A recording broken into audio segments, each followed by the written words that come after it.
Estamos muy contentos porque justamente hoy iniciamos la temporada número 2, sí, como lo escucharon, la temporada número 2 de Más Allá de la Pediatría.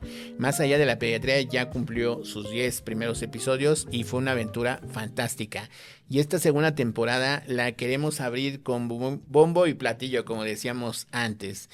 Y tengo una invitada súper especial, una especialista en un problema que nos aqueja mucho a todos los papás. Yo tengo una pequeñita que tiene selectividad alimentaria. Sí, ese problema que de pronto nos da muchos dolores de cabeza porque no sabemos cómo empezar todo. Así que hemos invitado a Anayeli Quevedo y ahorita nos va a contar un poquito más de toda su preparación académica. Ana, ¿cómo estás? Hola David, bien, gracias. Muchas gracias, muy contenta por la invitación y pues a ver la temporada número 2. Claro, la verdad es que estoy muy contento porque no habíamos podido coincidir, pero déjenles cuento algo. Con Ana hemos trabajado muchísimos pacientitos, muchos de ellos afortunadamente están muy bien, ya están comiendo y la verdad es que hemos atendido de todo, desde aquel niño que a lo mejor tenía algo no tan severo como aquellos niños que sí tienen afectación muy importante en la forma en la que se alimentan.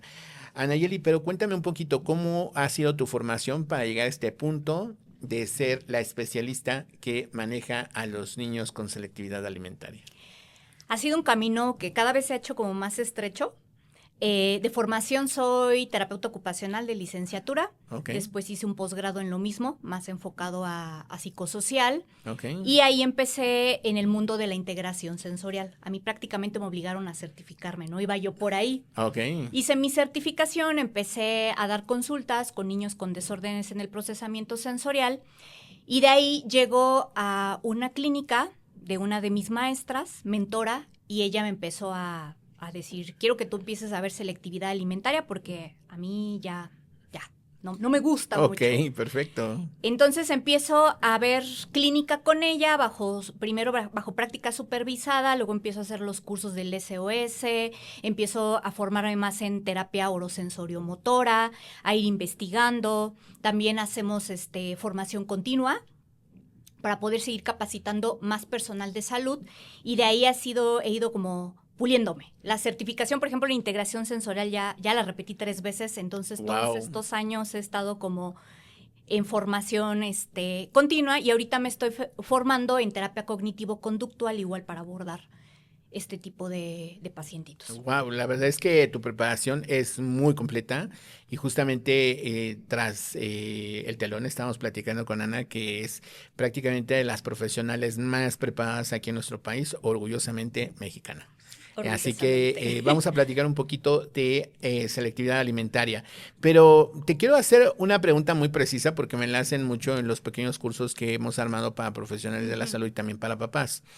¿Es correcto manejar este término de selectividad alimentaria o hay algún término un poquito más fino que deberíamos de usar nosotros como profesionales de la salud?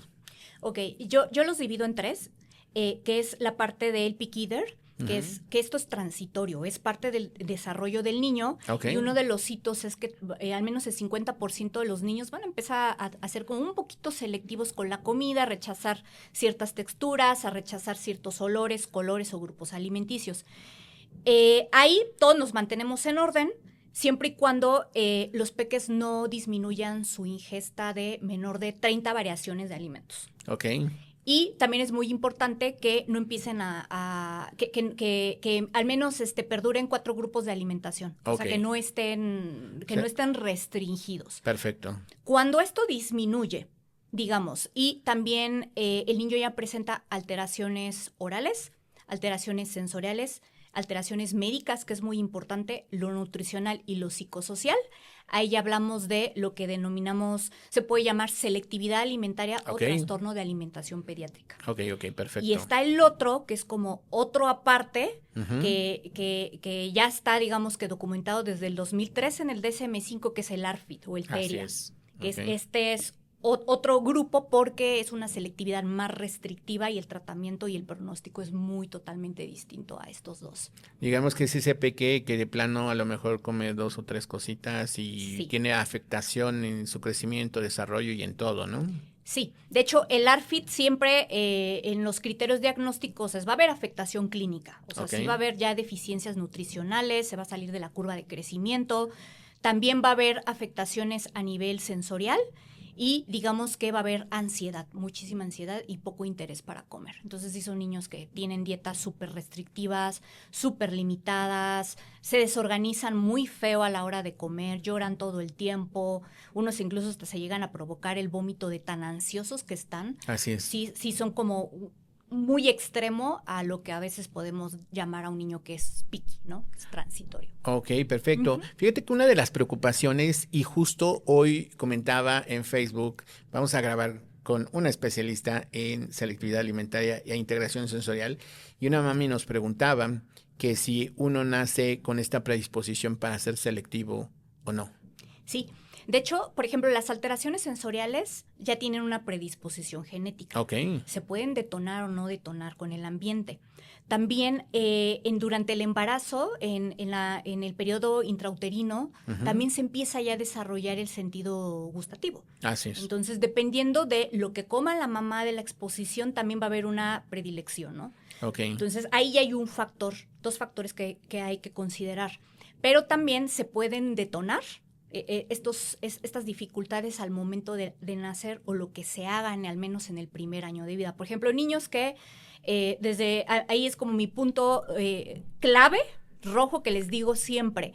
Si tuvieron temas en la lactancia materna, va a haber un tema en un 70-75% sensorial más adelante de alimentación. O sea, sí es alta la predisposición. Y también hay que ver qué hacen, digamos, si estos niños los llevan a tratamientos y los consultan con pediatras especialistas, qué se hace en ese tiempo. Pero sí, de que si hay una predisposición, sí la existe.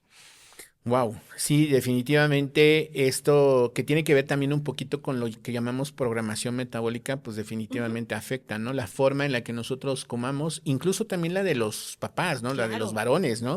Porque también puede ocasionar algunos cambios epigenéticos y esos a veces también se heredan en nuestros pequeños, ¿no? Sí, claro que sí, totalmente de acuerdo. Oye, Ana, y tú comentaste algo que es muy importante. La lactancia materna puede ayudarnos a que nuestro hijo sea o no detone una selectividad alimentaria. Es importante que mamá tenga una variedad en su ingesta de alimentos. Es importante esto porque también hemos visto un problema muy recurrente justo cuando los bebés o incluso cuando acaban de nacer los bebés, listas interminables de alimentos que les prohíben a la mamá, ¿no? ¿Tú qué opinas de esto? Mira, yo opino que la variación es súper importante. Okay. Y también a través de la lactancia, digamos, estos sabores, la lengua del niño los va a empezar a reconocer, se van a integrar a nivel del sistema nervioso y va a haber un reconocimiento. Para cuando entremos a la alimentación complementaria, al menos el sabor ya va a estar ahí presente. Ya hay, digamos, que una predisposición, un preentrenamiento a nivel cognitivo para que el niño sea más tolerante. Okay. También todo lo que es la lactancia materna, todo lo que es la succión, todo lo que es el mecanismo de glutorio, va a fortalecer la cavidad oral del niño, que es un prerequisito para alimentación, ¿no? Ya de forma independiente. Entonces sí es muy importante. ¿Podría existir un mayor riesgo de que mi peque sea selectivo alimentario si lo alimento desde que nace con fórmula infantil? ¿Podría ser un factor? Sí pudiera ser un factor. Obviamente esto es como muy multifactorial, pero el hecho de que un niño ya tenga dificultades para adherirse al pezón, muchas veces es la parte táctil, tolerar el contacto con la mamá, el aroma, ahí ya es como un factor a considerar. Sí, la lactancia, digamos que es un hito que de preferencia no hay que saltarse, sí lo considero importante.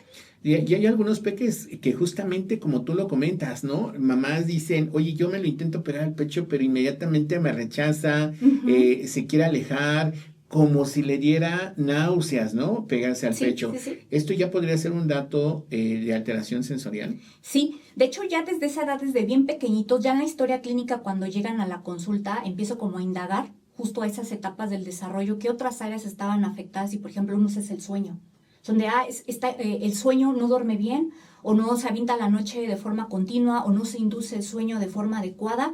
También sucede mucho con el tema de la irritabilidad. Son niños muy irritables. Entonces, al momento de quererlos colocar en posición para lactar, no se acomodan, están muy rígidos, no, digamos, no succionan de forma adecuada. La mamá por lo general es que lo pongo y se pone duro, no Así hay es. como esta cómoda, no es cómodo. Entonces es bien difícil conseguir la lactancia con estos peques. Y yo creo que esta podría ser una de las razones por las cuales muchas mamás abandonan la lactancia, ¿no? Sí, Que de claro. pronto nos lo llevan a la consulta y pues yo te puedo decir que a estas alturas creo o considero que ya les evaluó mucho mejor porque esto no lo aprendemos en la residencia de pediatría, debo aclararlo. Pues yo hice también un diplomado en integración sensorial, he hecho varios cursos, entre estos el SOS, que me dio una ventana más cercana para entender estos procesos y varios cursos de terapia oromotora. Pero al final nos damos cuenta que esta podría ser una de las razones por las cuales muchas lactancias se abandonan, ¿no? Problemas que se pueden detectar desde nacimiento y que van a afectar el desarrollo del niño y el establecimiento de la lactancia materna, ¿no? Sí, claro que sí, doctor. Y sí es muy importante que cuando un niño esté teniendo estas características, desde ahí consulten qué está pasando, que se acerquen a su pediatra certificado para que los pueda ayudar y los pueda orientar, porque muchas veces, te puedo decir que del 90% de mis pacientes que tengo de 3 a 6 años tuvieron temas en la lactancia.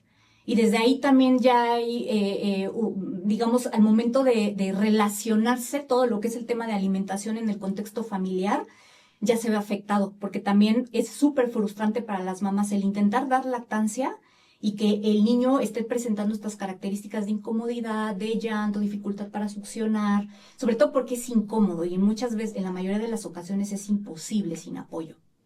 Híjoles, la verdad es que esta parte de la integración sensorial es fundamental que nosotros como pediatras la estudiemos, la entendamos y podamos dirigir a nuestros pacientitos.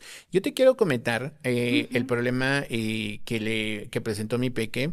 Nosotros no podíamos establecer una lactancia materna exclusiva al inicio. Bueno, más o menos, pero con mucho sufrimiento. Y esto se debió a un frenillo lingual no diagnosticado en la etapa de nacimiento. Cuando nació mi peque, empezamos a notar muchos síntomas en mamá, ¿no? Imposibilidad de vaciar el pecho, dolor al momento de la succión, lesiones, ¿no? Alrededor de lo que es el pezón, incluso 2 o 3 cuadros de mastitis que tuvimos. Y yo la verdad en su momento pues buscas al pediatra neonatólogo o al colega que a lo mejor ha visto más bebés y yo recién había salido de terapia intensiva pediátrica, no tenía una idea de lo que le estaba pasando y ya después con el tiempo nos dimos cuenta que el latoso era un frenillo lingual que restrictivo, que básicamente todos tenemos frenillo lingual, debemos aclarar eso, todos tenemos frenillo lingual, pero no todos lo tenemos restrictivo. Entonces me gustaría preguntarte ¿qué sería un frenillo lingual restrictivo y cómo afecta esto el proceso de aceptación de la lactancia materna y cómo podría interferir en la selectividad alimentaria? Pues el tema del frenillo, digamos, como tú lo mencionas, todo lo tenemos, pero cuando limita la función de la lengua, cuando ya la funcionalidad de la lactancia ya está interrumpida y se considera que se tiene que hacer algo. Okay. Claro que al no tener la movilidad, también estos niños que tienen el tema del frenillo lingual, he visto como el combo, que también vienen con el tema de la respiración oral, vienen como con un combo complejo. Sí, completo. Siempre hay que descartarlo. Y algo que yo les digo siempre a mis pacientes que siempre me llegan, que no tienen a su pediatra especialista, siempre te regreso con tu pediatra especialista para que te descarte todo el tema médico, pero también el tema del frenillo, que lo veo odontopediatría, porque pues sí tiene todo que ver. Así es. Y ahí, como le pasó a tu esposa, toda esta parte de las mastitis, la dificultad para lactar, digamos que desde ahí ya se ve interrumpida. El tema del frenillo es algo que se tiene que descartar en todos los casos. Para mí, como terapeuta, es algo que no es opcional, siempre se descarta. Ok, perfecto. Así que ya lo saben, queridos colegas, queridos pediatras, médicos generales recién egresados y todos aquellos que vemos bebés pequeñitos, siempre tenemos que revisar la boquita, tenemos que revisar el paladar. Si tu paladar de tu pequeñito está elevado, hay que revisarle la lengüita, ¿no? Y esto no se revisa con la batalengua, se revisa con unos guantes en una posición adecuada para poder verificar muy bien si existe o no existe el frenillo lingual. Si tú encuentras un pequeñito, de pronto te llega un bebé que no ha establecido la lactancia materna, y yo estoy de acuerdo que el trabajo es multidisciplinario, ¿no? Y Sí. como justo lo comentabas, ¿no? Y yo quiero dejar muy en claro en esto, Anayeli, muchos padres a veces van conmigo a la consulta y consideran que con la visita del pediatra ya se resuelven los Ujú. problemas de alimentación. ¿Qué opinión tienes al respecto de esto? Comparto ahí la dolencia que a veces uno llega a sentir Sí, porque tiene toda la disposición para ayudar, pero la realidad es que los temas de selectividad alimentaria son multidisciplinarios, sí o sí. A ti te pasa que las mamás piensan que tú se los vas a solucionar, a nosotros como terapeutas nos pasa lo mismo, de ok. que todo es sensorial, todo es sensorial, todo es motor y no. O sea, primero se tiene que descartar la parte médica, la parte clínica, revisar la parte nutricional, ver si hay un frenillo corto restrictivo. Y ya cuando todo eso está como limpio, descartado, ahí es cuando nosotros como terapeutas entramos. Ahora sí hay que evaluar la integración sensorial, hay que evaluar el desarrollo motor del niño en general, toda la parte postural, hay que evaluar la respiración también, todo lo orosensoriomotor, todo, la conducta, las habilidades de regulación emocional, un montón de cosas.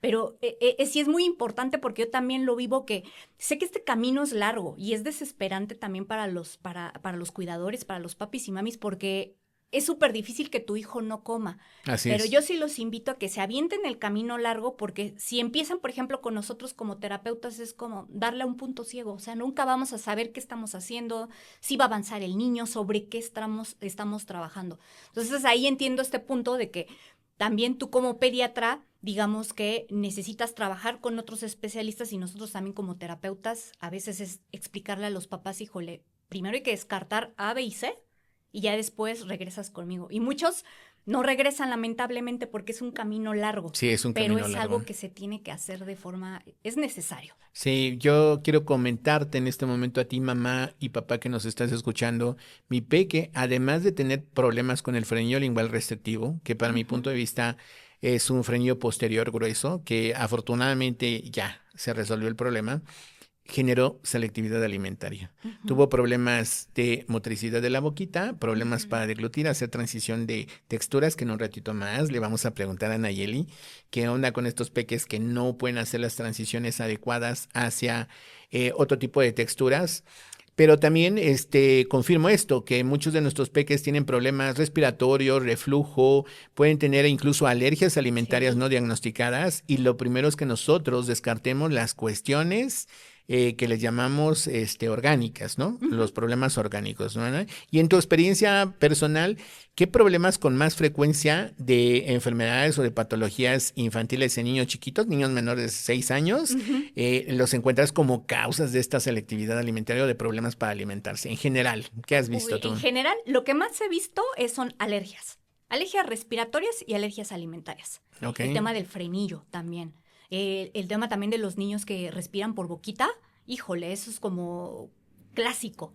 así Entonces, es. son los que más veo y te puedo decir que el porcentaje es alto. O sea, de cada 10 pacientes que tengo, 9 tienen estas causas médicas. O sea, no Ok, es algo que sea mínimo que se y tama. las detonan. O sea, muchas veces es de que empezaron con dolor al comer, empezaron con inflamación y se hizo una asociación ahí. Por eso, para mí es como, y qué bueno que hablamos de este tema, es mucho hacer hincapié en, por favor, si sus niños están teniendo estas dificultades para comer, por favor, consulten a su pediatra especialista primero. Nosotros los terapeutas, hay mucha información sobre la integración sensorial, pero sí es súper importante porque a mí, te digo, la estadística es, a mí que me ha llegado es muy alta, 9 de 10, que es que revisen todas las causas orgánicas. Claro, y este es algo bien importante para todos ustedes, colegas. Es súper importante que nosotros entendamos algo. Primero tenemos que descartar las causas orgánicas, Ujú. y si ese peque, después de que le has controlado la respiración, le has manejado el reflujo,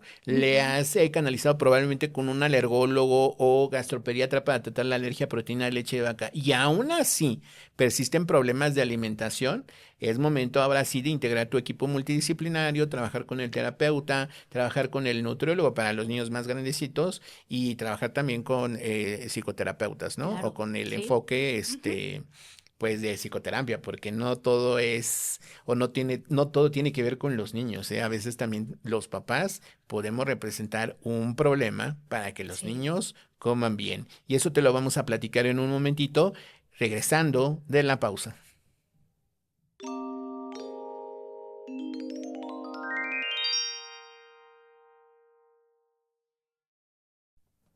Y bueno, le queremos preguntar a Nayeli Quevedo, ¿qué onda con esos pequeñitos que ya pasaron de la etapa de lactancia y ahora inician la alimentación complementaria? Sí, porque puede ser que mamá se haya aferrado tanto a esa lactancia que finalmente pues aguantó como pudo, ¿no? Y logró amamantar.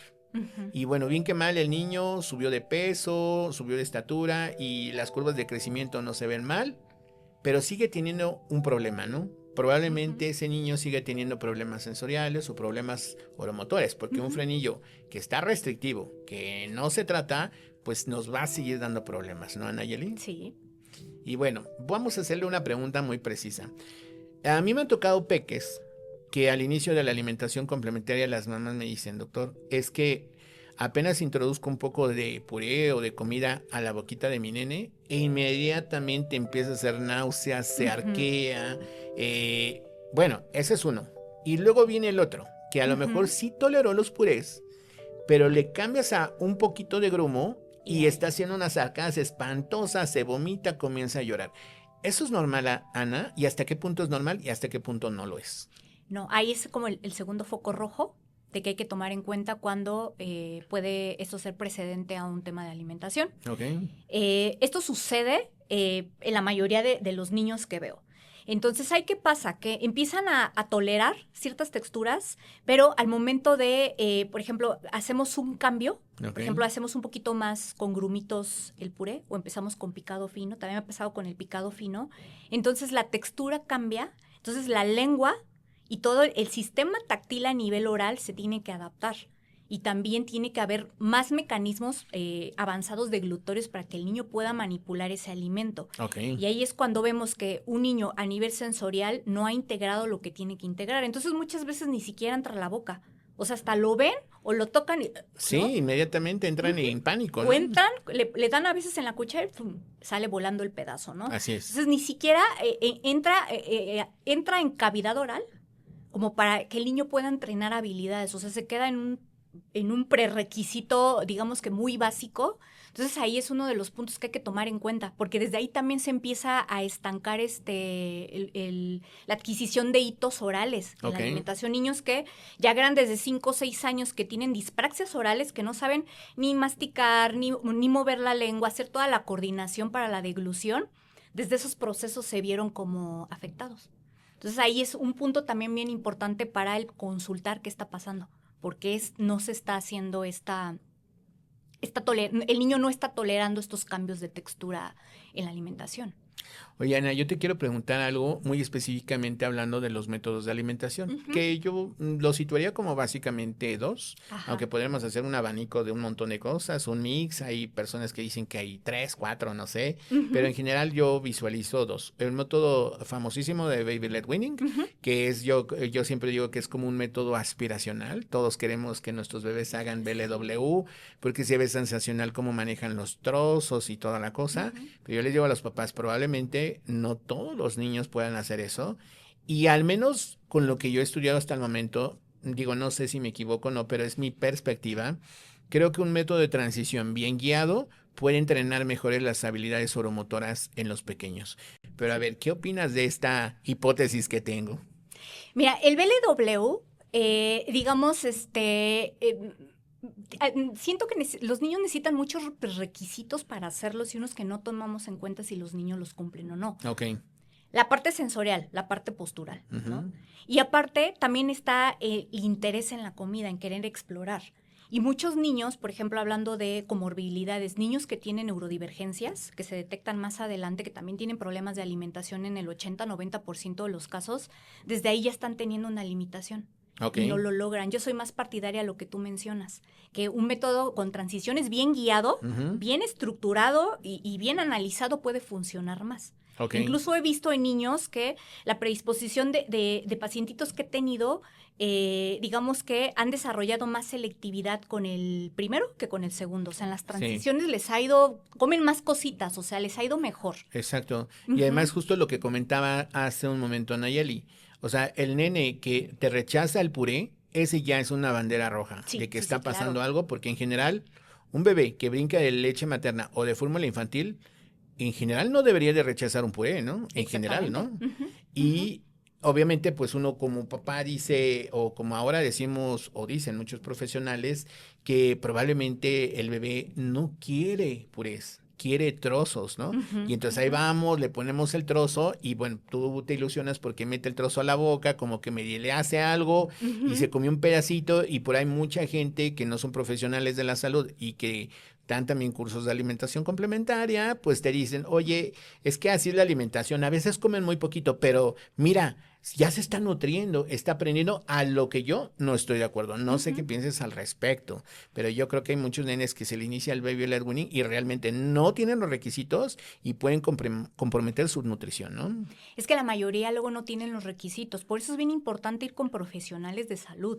O sea, esto no es de que un curso que se tome en 2, 3 días, no, tiene que ser guiado por un médico especialista, porque son como estos factores que hay que ver si el niño en realidad cubre los prerequisitos, no solamente es la parte postural o la parte sensorial, también si a nivel cognitivo está teniendo la atención selectiva para poder manipular, para poder comer, porque la alimentación es todo un combo de habilidades micro que para nosotros que lo hacemos de forma automática es, ay, me llevo la cuchara a la boca, ya estuvo, ¿no? Para ellos que están en pleno desarrollo y aprendiendo una habilidad nueva, es algo que se tiene que estar de forma muy constante reforzando, pero no todos tienen el prerequisito. Entonces, como lo que tú mencionas, que es como mencionaste una palabra, el sueño o algo así, yo también no es algo que no soy como muy partidaria de esos métodos. Siento que Exacto. puede funcionar para algunos, Ajá. para otros no, pero el criterio de la selección sí tiene que ser guiado por un profesional.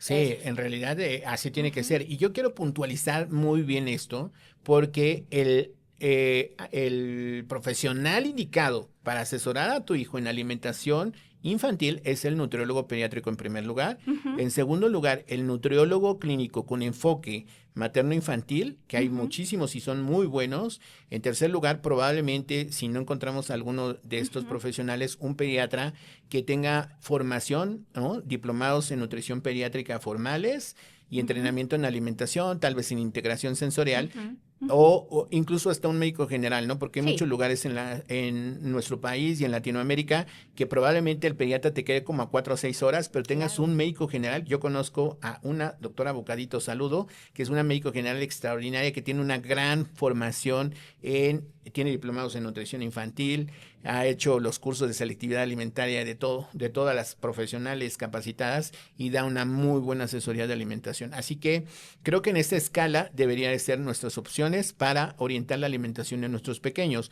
Y sí, algunos profesionales de la salud damos cursos orientativos de Ujú. alimentación complementaria, pero nada va a ser igual a llevar a tu pequeño con el profesional de salud indicado. Vale la pena y yo te lo recomiendo ampliamente.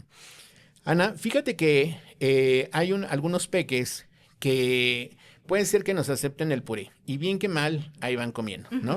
Ujú, ujú, Pero de pronto aquí viene un problema, la angustia de nosotros porque ya nos hizo las primeras arcadas. ujú, Y ujú, entonces como papá o como mamá puede ser que yo esté solo en casa o que yo sea un papá ansioso, lo voy a ujú, hablar en primera persona y que ujú, diga, no, a este no le voy a dar a hacer transiciones porque se me está ahogando con el primer cambio de grumito, ¿qué ujú, tal si se me atraganta? Y entonces ya cumplió 10 meses ese bebé. ujú, ¿Cuál ujú. es la ventana de oportunidad que tenemos los papás para hacer ese cambio de la primer textura?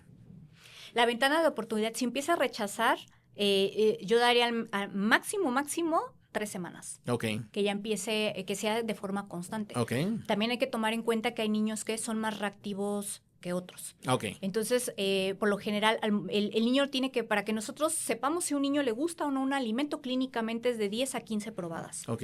Entonces, muchas veces los niños, al momento de percibir nuevas texturas y nuevos sabores, como mecanismo reflejo, lo van a sacar. Entonces hay que volver a intentar 2, 3 veces más con toda la paciencia del mundo, porque sí entiendo que este tipo de conductas en niños nos pueden alterar muchísimo como adultos, porque el niño, muchos se terminan vomitando, llorando. También nosotros tenemos que trabajar mucho nuestra regulación emocional al momento de enfrentarnos cuando estos peques tienen estas conductas. Entonces hacer algunas repeticiones, y si esto se va incrementando, o sea, que la desorganización me vaya en una curva hacia arriba, sí es muy importante no esperar más de 2 semanas. O sea, básicamente, si tu peque ya empezó a comer y ya han pasado 2 o 3 semanas y no está comiendo bien o no estás pudiendo hacer una pequeña transición, ya es una bandera, ¿no? O sea, no tenemos que esperarnos hasta los 10 meses, por favor, no tenemos que esperarnos hasta los 10 meses, porque probablemente ya estemos perdiendo tiempo que puede ser muy valioso para que ese bebé, ese pequeñito, se pueda nutrir mejor. ¿Qué tan frecuente en la cuestión de selectividad alimentaria es que los niños rechacen las verduras, el sabor amargo? ¿Cómo has visto esta frecuencia ahí en tu consulta? Ha sido bien curioso porque en predisposición la lengua está adaptada para el dulce, para la leche materna. Así es. Entonces en ese porcentaje de niños sí es súper común, pero en niños que han tomado fórmula es más fácil la introducción de verduras. Incluso ahí veo cómo fue el tema de la lactancia. Cuando hubo fórmula es más fácil que yo me vaya para la parte de las verduras. Pero digamos que estadísticamente en niños que lactan sí es más difícil, porque es el sabor amargo es al que tienen más rechazo. Sí, yo incluso recientemente leí un artículo acerca de que hay unos niños que se les conoce como super tasters, y que básicamente son niños que tienen una predisposición genética a los sabores amargos más intensa, ¿no? Y que pueden probar los sabores amargos hasta 5 veces más intensos, ¿no? Entonces son niños que apenas les da la espinaquita y ya se están vomitando, ¿no? Y estos cuestan mucho trabajo la introducción de las verduras, ¿no? Sí. Entonces la genética también es importante, y pues podría ser que también existan algunos niños que tengan una predisposición más a la carne, a las frutas, a los cereales. Y estaba leyendo algo que me pareció muy interesante, no sé si puedas platicarnos algo, que incluso hay una predisposición a las grasas, ¿no? O sea, que hay una predisposición nativa de cierto grupo de niños, o sea, incluso de humanos, ¿sí?, que les gusta más sentir la comida grasosita, ¿no? Entonces, a lo mejor ahí utilizar en esos pequeñitos con mayor efectividad los aceititos buenos, ¿no? Su aceitito de oliva, su aguacate, para favorecer la alimentación. Y el otro problema que tenemos en la alimentación complementaria es que muchos papás me dicen, doctor, es que sí me acepta el bocado, pero como que el trocito le hace así tantito con los dientitos y lo termina escupiendo. Y no se come prácticamente nada de lo que se lleva a la boca. Esos peques, ¿qué problema podrían tener en general? Pueden tener un problema también de hiperreactividad, pero ahí me gustaría mencionar porque muchas veces pensamos que todos los niños que cuando la comida llega a la boca y la escupen, es un tema de hipersensibilidad. Así es. Y muchas veces puede ser combinado. Hay que evaluar muy bien la cavidad oral. Por ejemplo, no es lo mismo evaluar la lengua, la punta, los laterales, las encías, toda la parte interna de la boca, incluso hasta la parte de los dientes, ¿no? Cómo está procesando la información ahí. Entonces, muchas veces estos niños son como combinados. Meten la comida, no son tan reactivos, pero al momento de entrar en mejillas puede haber cierta reactividad o puede haber hiposensibilidad. Lo que sucede mucho con estos peques es que al tener un bajo registro en la boquita, digamos que la boca no detecta ciertos estímulos, o cuando la comida está adentro, no saben qué hacer con ella. Y luego cambia de consistencia y cambia de sabor, se hace un batidero y la primera opción es sacarlo. Entonces ahí evaluar a lo que nosotros le llamamos dispraxia oral, que es que el niño no está usando los mecanismos adecuados para poder manipular la comida dentro de la boca. Y puede estar añadida una hiperreactividad, que el tacto lo tienen alterado y que cualquier texturita les da asco, o lo contrario, que el registro es bajito y no están detectando la comida donde la tienen. Ana, ¿y puede existir la posibilidad de que tengamos un peque, no sé, de 7, 8 mesecitos, que ha tenido estos problemas de alimentación que estamos comentando y que pese a todo tenía un frenillo restrictivo por ahí y mamá se aferra a la lactancia y pueden tener hasta cierto punto un peso y una estatura adecuadas? O sea, en realidad pueden existir niños que tengan cierto grado de selectividad alimentaria y tener entre comillas, un buen peso y una buena estatura. Sí, de hecho la mayoría.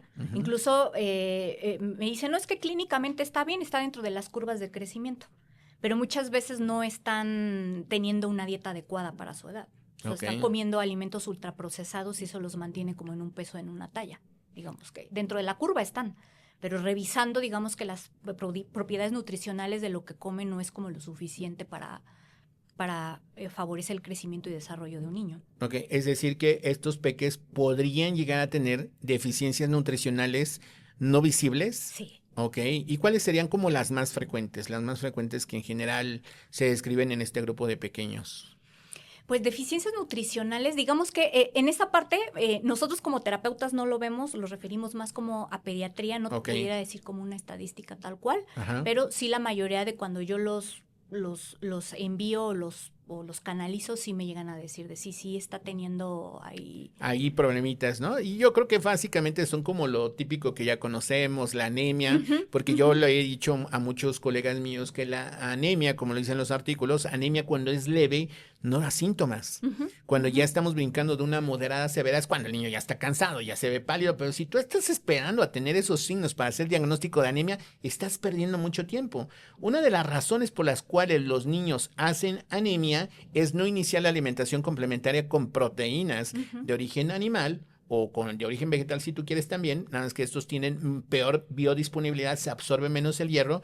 Y otra de las alteraciones es la deficiencia de zinc, que estaba leyendo que este grupo de peques que por desgracia no consumen la cantidad adecuada de alimentos, tienen algo que se llama desnutrición celular. Si bien es cierto, tienen un peso y una talla adecuados, su célula no está bien nutrida y entonces empiezan a tener compromisos en muchos mecanismos metabólicos que incluso empeoran más la selectividad alimentaria, ¿no? Porque hay muchos mecanismos sensoriales que dependen, por ejemplo, del magnesio, del zinc, ¿no? Sí. Sobre todo los sentidos del gusto y el sentido del tacto, el sentido del olfato es dependiente también en gran medida de microelementos, ¿no? De oligoelementos. Así que este mundo de la selectividad alimentaria pues es fantástico. Y luego viene otro problema que es relativamente muy frecuente. Una edad en donde el niño ya no nos acepta la variedad. Ya estamos pegaditos al año de edad y ese peque, tú le quieres introducir un alimento nuevo y no lo quiere. Y de hecho, muchos padres nos dicen, es que yo le pongo esto que es nuevo porque no se lo había dado, no me había atrevido a dárselo y se pone intenso, se quiere salir de la silla, se empieza a desesperar. ¿Has tenido de estos pacientitos? Bueno, sí. Seguramente que sí, pero ¿cómo ves ese tipo de peques? Ese tipo de peques, por lo general, son los más difíciles de rehabilitar porque ya generaron resistencias cognitivas. Se van defendiendo tanto de los alimentos que cualquier microvariación para ellos les detona una crisis.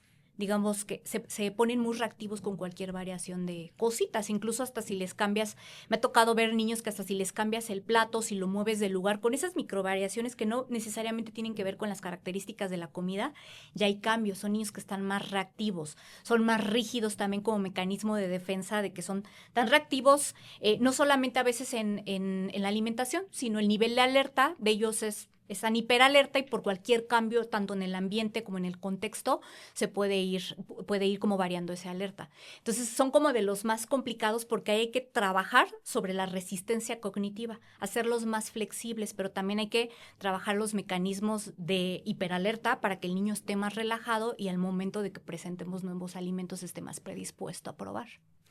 Oye, Nayeli, yo te quiero hacer una pregunta muy puntual porque por ahí tengo una hipótesis que no le he podido, confirmar porque en realidad he encontrado muy poca bibliografía. A mí me da la impresión de que estos problemas de selectividad alimentaria, cuando llegan a ser así como muy claros, muy intensos, pues en realidad es una bandera roja de desarrollo, ¿no? Es una bandera roja que probablemente más tarde se asocie a algún tipo de neurodivergencia. ¿Qué opinas al respecto de esta teoría? Sí, es una teoría muy acertada porque sí.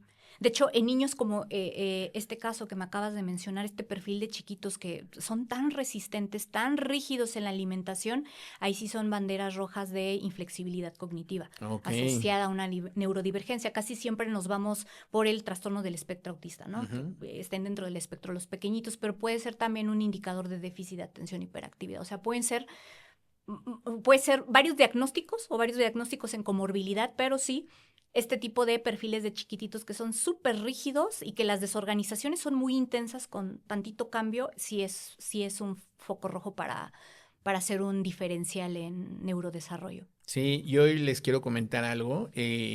Como papá, nosotros ya les habíamos comentado que mi pequeña tuvo problemas de lactancia, pero justamente también tuvo problemas de alimentación. En la alimentación complementaria no pudimos hacer transiciones de texturas porque le daban náuseas los pequeños grumos. Ujú.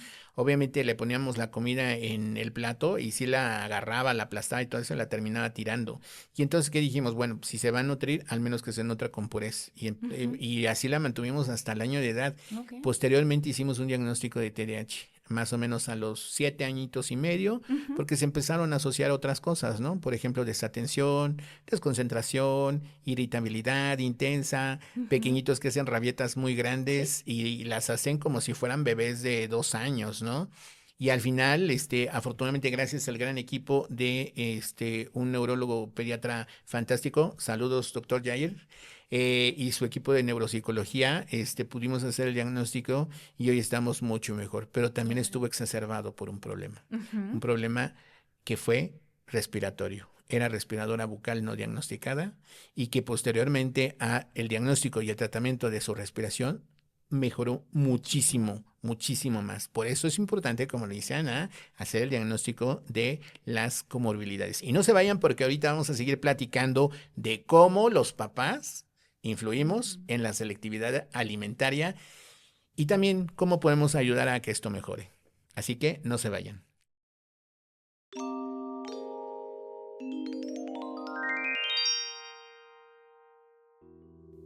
Y sí, como les decía hace un momento, los papás podemos empeorar las cosas y a veces lo hacemos sin querer. O sea, realmente a veces, pues nadie nos dice cómo crear, no existe un manual de cómo criar a tu hijo y no fallar en el intento.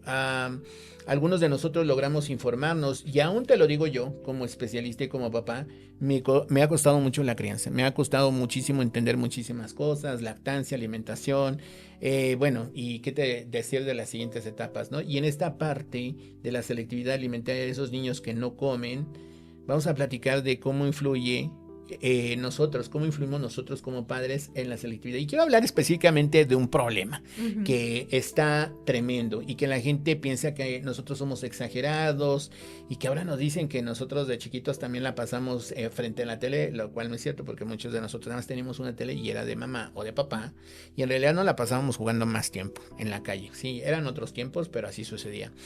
Anayeli, ¿de qué grado es la afectación que tienen nuestros pequeños que desde chiquitos los papás nos dicen, oye doctor, es que de verdad no come absolutamente nada, pero si le pongo la tablet, sí Ujú. come? Ujú. ¿Qué tan frecuente lo has visto tú y cómo afecta esto en la adquisición de esas habilidades para alimentarse? Es algo muy común, primero partiendo de lo que tú mencionas, y lo veo en la consulta, es muy complicado. O sea, entiendo lo que pasan ustedes como papás. Es bien complicado el estar todo el tiempo ofreciendo nuevos alimentos. También estos peques son un poquito impredecibles. Por momentos te comen bien, por momentos no. Entonces esto genera también mucho estrés en los cuidadores. ¿Ok? Entonces, partiendo de eso, también entiendo el usar los dispositivos electrónicos, ¿no? A mí me ha llegado la mayoría de mis consultantes que solamente comen cuando les ponen el dispositivo, ¿no? La Así tablet, es. la pantalla. Entonces, ¿cómo funciona esto? Hace un efecto a corto o mediano plazo porque activa los sistemas de recompensa del cerebro. Entonces, si el niño está estresado cuando tú presentas un alimento, lo que hace la tablet es bajar ese nivel de estrés y el niño puede empezar a comer. Él le da 5 pesos de dopamina, ¿no? Ajá, exactamente.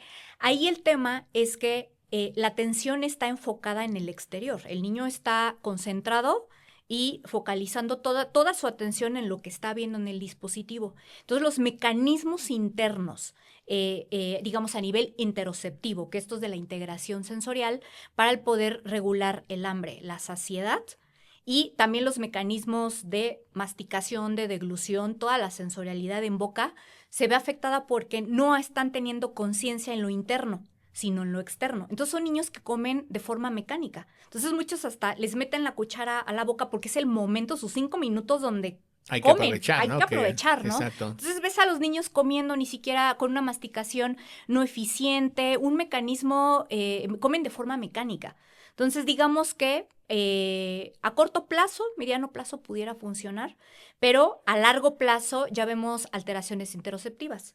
Niños que ya no piden de comer porque no reconocen la sensación de hambre. Los papás tienen que estarles ofreciendo comida y los niños no reconocen sus propias sensaciones. Son niños que también, en algunos casos, comen demasiado. No tienen esta,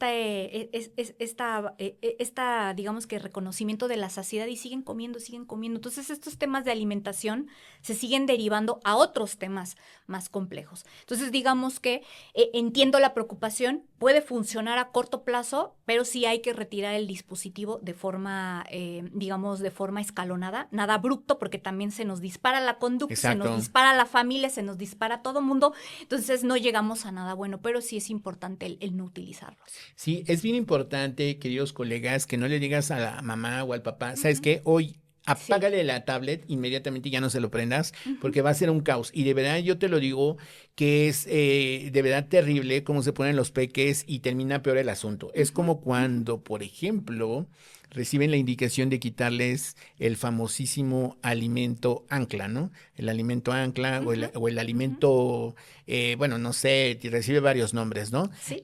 Tenemos peques que llegan al año de edad únicamente tomando, por ejemplo, leche materna. Y una de las indicaciones que tristemente se dan en los servicios de salud es quítale la leche materna para que coma. O algunos otros que tuvieron alimentación con fórmula infantil, igual, nada más toman puro biberón y toman su fórmula. Y también les decimos erróneamente, hay que quitarle la fórmula ya, de inmediato para que coma.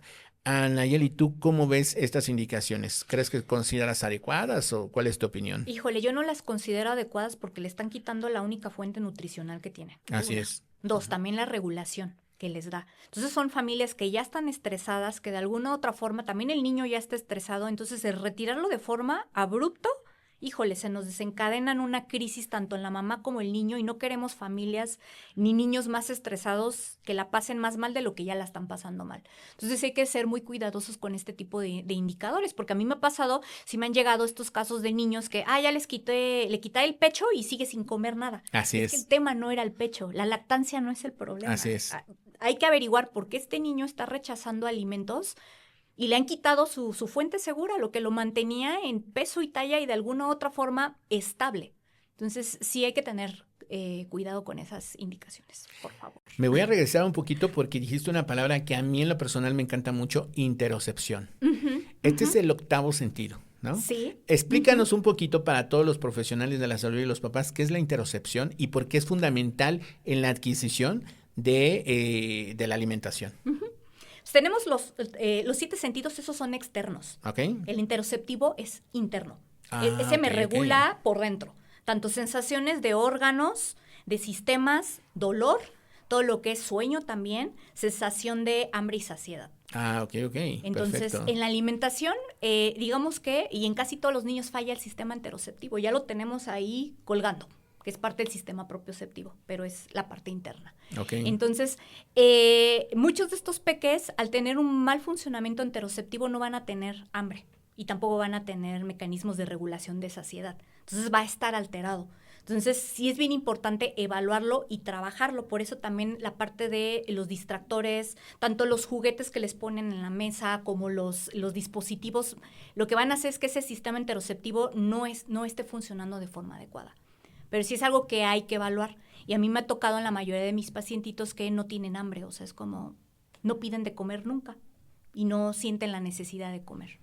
Ok, entonces es bien importante comprender este concepto para todos los que tratamos niños que no quieren comer, porque es uno de los sentidos que poco se habla, pero ahí está presente y es bien importante. Le digo a muchos de mis colegas, es como esa sensación extraña que no sabes de dónde viene, pero que te indica que ya es momento de tomar tus sagrados alimentos, ¿ok?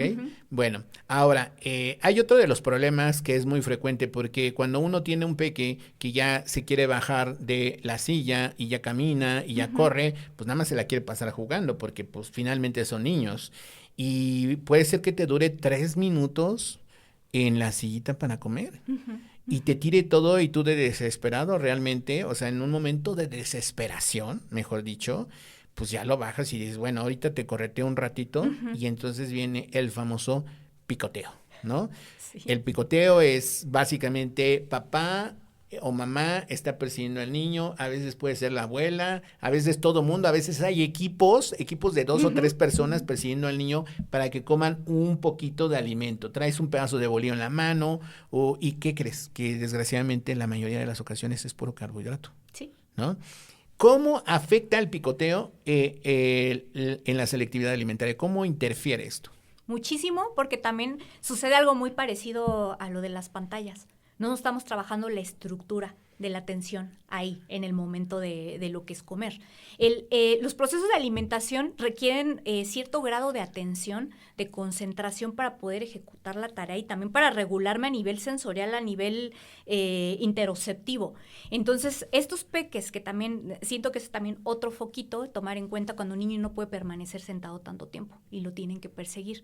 No está teniendo una alimentación eficiente, no está integrando una rutina de alimentación de forma estructural y digamos que a nivel, digamos, de funcionamiento del sistema interoceptivo no lo estamos entrenando de forma adecuada porque es perseguir al niño, por momentos come y de repente le ponen un distractor, ¿no? Que vea la tele 5 minutos y lo agarro sentado y ya después se para. Es una desestructura total que también hay que tomar en cuenta que la alimentación es algo predecible. Y algo que tenemos que dar predictibilidad a los niños para que se puedan estructurar y para que lo puedan hacer. Entonces también ese tipo de conductas restan predictibilidad a la rutina y si el niño ya está estresado, está reactivo, me lo va a desestructurar más. Sí, por eso es bien importante no hacer casos de recomendaciones que pronto ves por internet que dicen al niño hay que darle de comer cuando él pida. Esto puede distorsionar muchísimo el desarrollo del ciclo de hambre y saciedad, porque justamente tener el estómago un poquito lleno continuamente disminuye en el cerebro la secreción de grelina, que es la hormona que activa en el cerebro el ciclo del hambre, ¿no? Y hace que por ahí la otra hormona contrarreguladora se mantenga más estable y pues ese peque no te va a comer. Además es algo parecido a lo que sucede con el sueño. Sí, claro. Nosotros necesitamos tener una carga de hambre progresiva hasta que nuestro cerebro dice es el momento de comer y si no sucede eso no va a comer. Y lo del sueño es lo mismo. Niños que duermen mal y que duermen por lapsos pequeñitos de tiempo todo el día, toda la tarde, toda la mañana, pues al final no tienen un ciclo de sueño reparador. Hay otro de los problemas que es muy frecuente en nuestra cultura latinoamericana, los premios y los castigos. ¿Cómo afectan los premios y los castigos? Ese dicho de si no te lo comes, no vas a ir al parque. O si te lo comes, chiquitín, mira tu chocolate. Cuéntanos un poquito de esto, Ana. Yo entiendo, de verdad entiendo que la desesperación llega a que hagamos esto, pero no es lo adecuado. Digamos que el sistema de recompensas pierde efecto a largo plazo. Entonces, lo que tú ya le ofreces al niño ya en algún momento ya no le importa, ¿no? Ya no le va a importar. Entonces, cada vez va a pedir más y se va a generalizar. Por lo general son niños que empiezan con reforzadores digamos, al momento de comer el que mencionas, ¿no? El reforzador positivo de, ay, si te comes el plato para que te lo termines, te doy el chocolatito, ¿no? Que tanto te gusta.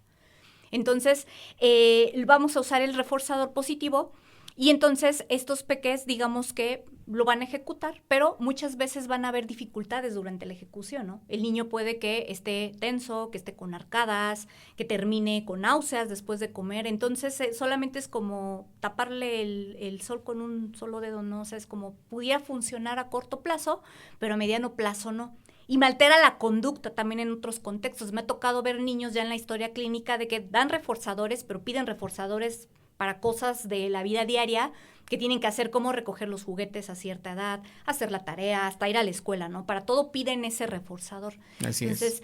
no es bueno utilizarlos, menos cuando es comida. O sea, cuando es, te doy más comida, pero la que te gusta. Cuando por comerte la que no te está agradando, siento que es más contraproducente. Pero entonces, porque genera ya hay cogniciones sobre la comida, sobre lo que sí, sobre lo que no. Entonces, yo no los recomiendo, sé que en algún momento pueden llegar a funcionar. Es mejor utilizarlos de forma, con cosas, digamos, incentivar de forma positiva a través de lo que les decimos a los niños, ¿no? Perfecto, yo creo que eso también es muy importante mencionarlo, porque a veces, y yo los entiendo, papás, les digo que yo pasé por lo mismo. O sea, en casa, por ejemplo, de las abuelas, casi siempre era, si te lo acabas, va a haber premio, ¿no? Ujú, Y a veces sucedía que sí se lo comían y a veces no, ¿no? ujú. Pero ya en casa de nosotros, ya con los papás, pues no, definitivamente no sucedía eso. O sea, había momentos en que de plano no se podía comer lo que le habíamos servido. Otra de las cosas que no sé qué opines, pero a veces pudiera haber una conducta muy permisiva del tipo alimentario, ¿no? Que también es otro de los problemas muy frecuentes que tenemos en todo el mundo, o sea, no nada más en Latinoamérica.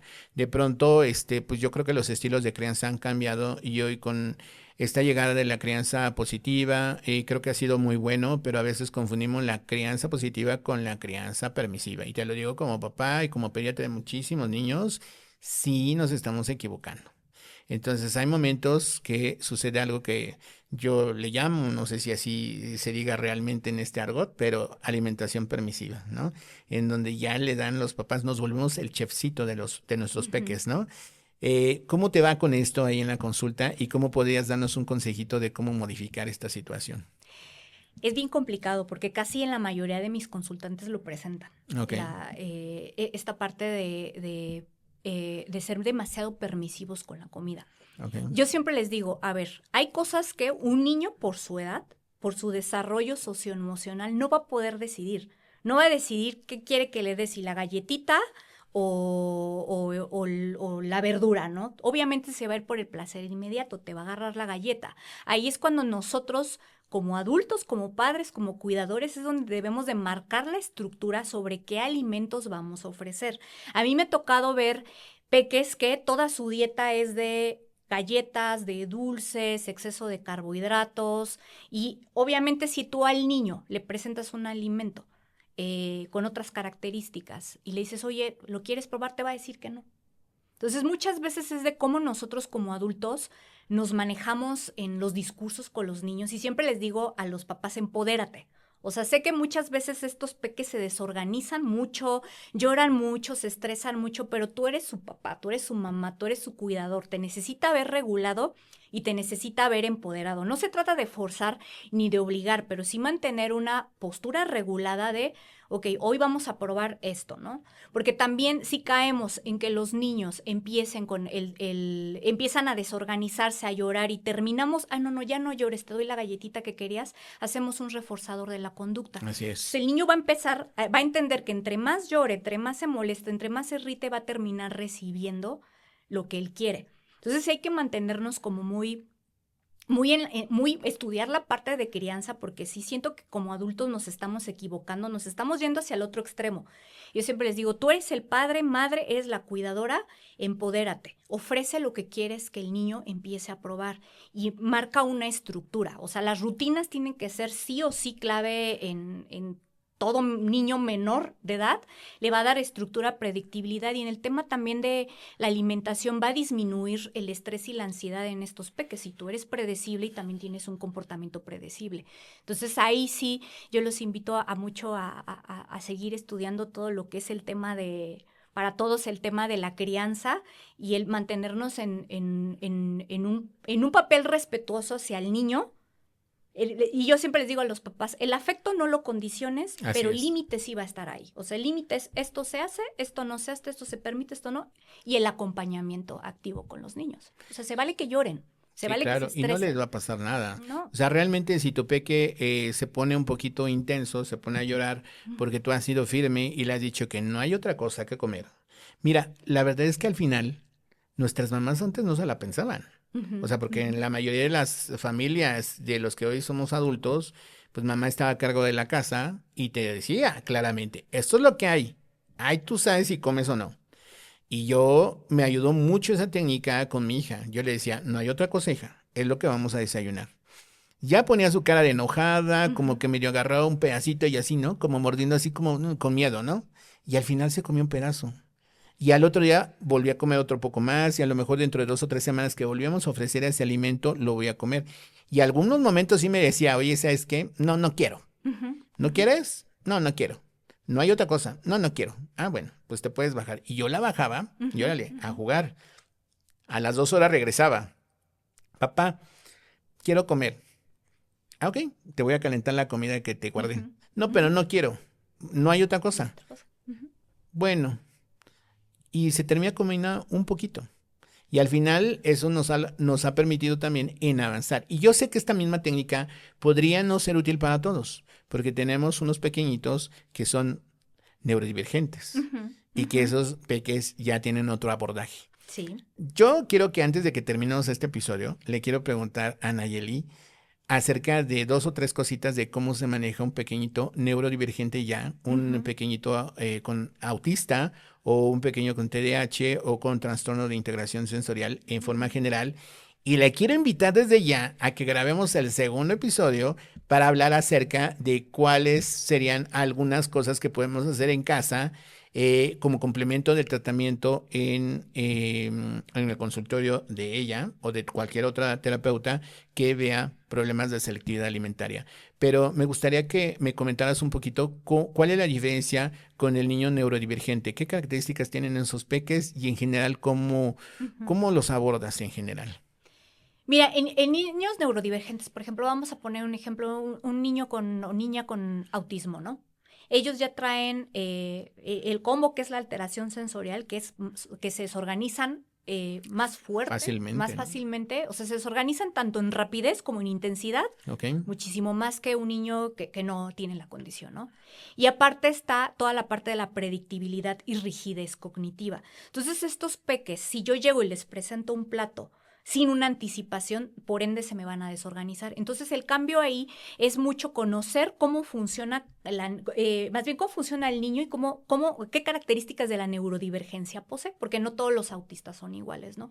Entonces, ver también el repertorio de habilidades que el niño ya tiene con las áreas de oportunidad. Por ejemplo, si es un niño que necesito que coma, pero es muy rígido a nivel cognitivo, trato de mantener la rutina, lo que se puede controlar y lo que él puede controlar de forma predecible. ok, Por ejemplo, si el niño quiere elegir su lugar, puedo ser flexible en ello. Okay, siéntate en tu lugar donde a ti te gusta, ¿no? Si el niño no le gusta que le cambien los platos de color, ujú. tus Los platos de podemos color, mantener, ¿no? Sin problema. los mismos Ujú. cubiertos, ¿no?